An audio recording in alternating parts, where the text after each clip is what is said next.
G'day guys. Today I'm going to be trying to teach you guys what I can about scouting new locations for sambar deer. These are just some things that I've learned that I feel are important and helpful, so that when I come to a new area, what am I looking for to work out, is this a good spot or not?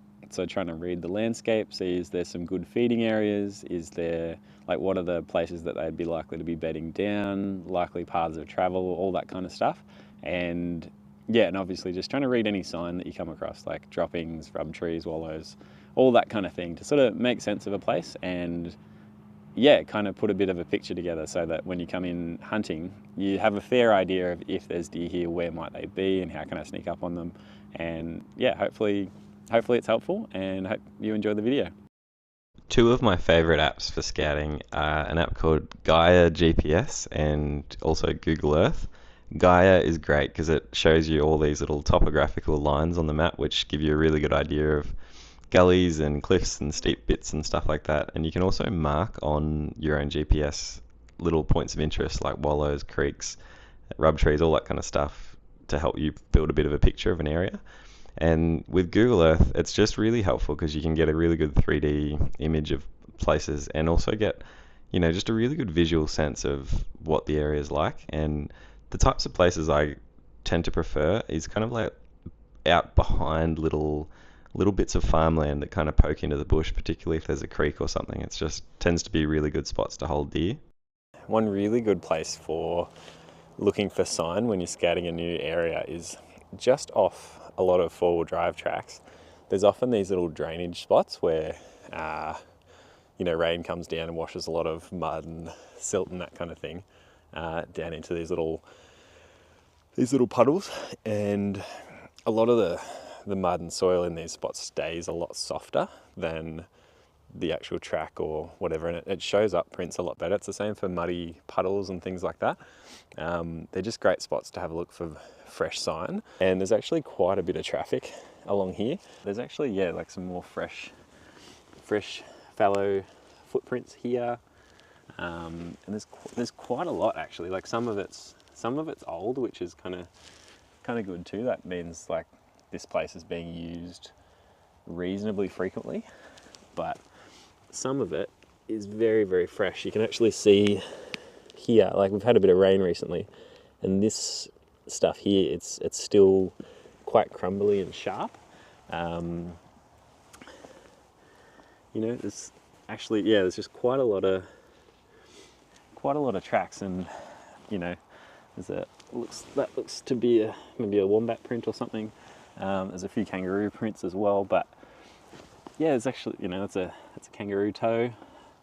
But quite a bit of fresh deer sign heading up there, and there's a bit of a game trail going up there into the hills too. As I'm going along, I'm noticing like little crossing places where wildlife comes and goes. So you've got little eroded little sections on the sides of the hill, on the sides of the gutter, I should say, and over here. So it's a really good sign that, it's a pretty well-used little crossing place for wildlife. And I find, particularly after a bit of rain, it's a really good spot to go and check for fresh sign. So, coming over here on the left, you can see that there's actually a fair bit of fresh marks and stuff. It's a little bit hard to tell exactly what's causing it on this side.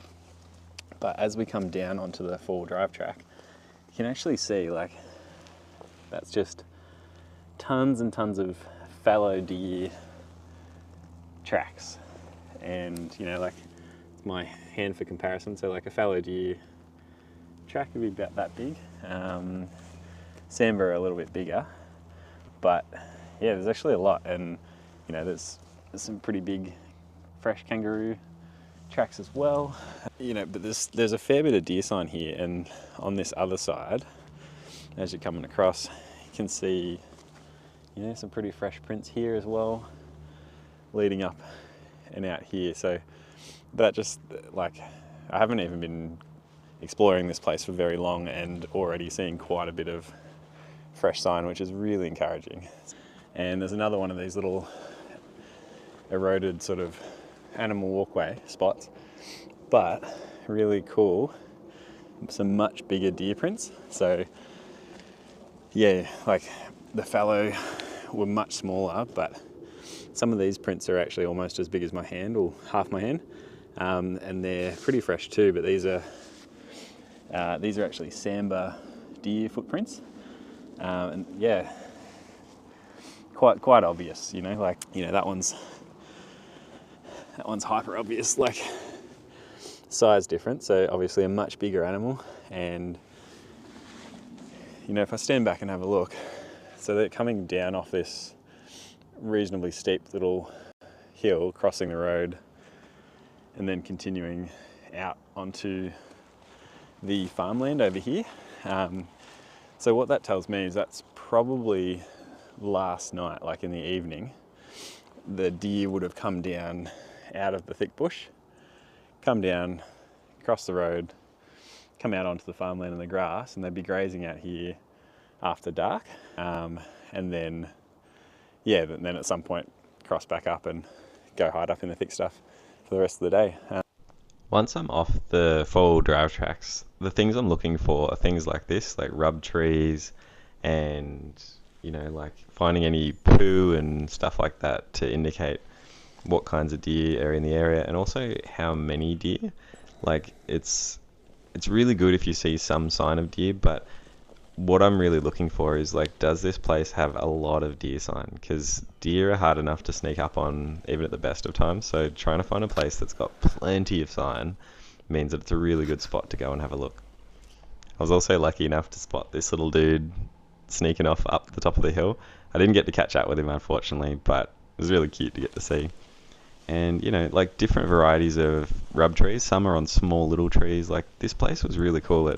There's these two really prominent rub trees with lots of the leaf litter scratched away from the trees and stuff. So there's obviously getting a fair old bit of use, which is really good. It means that there's obviously some kind of stags around. And yeah, other things that I'm looking for are things like this. So this is actually called a preaching tree, and it's a spot where Sambar stags will sort of scratch around in the mud, and they'll, I think, pee on it and kind of get their scent in the mud. But they'll also stand up on their hind legs and rub their faces up in the branches. And the reason they do that is they've actually got little scent glands just underneath their eyes, and yeah, they're basically marking scent and territory to let other stags and other deer know who's in the area and that kind of thing. And it's just, yeah, ideally you want to sort of find this kind of stuff, and gives you an idea that plenty of deer are here. If you enjoyed this video, please feel free to check out some of the other videos on my channel. I've only recently started making these YouTube videos, but I'm having a lot of fun doing it, and I'm going to try really hard to keep making new videos and improving with each one. So I really hope you guys enjoy.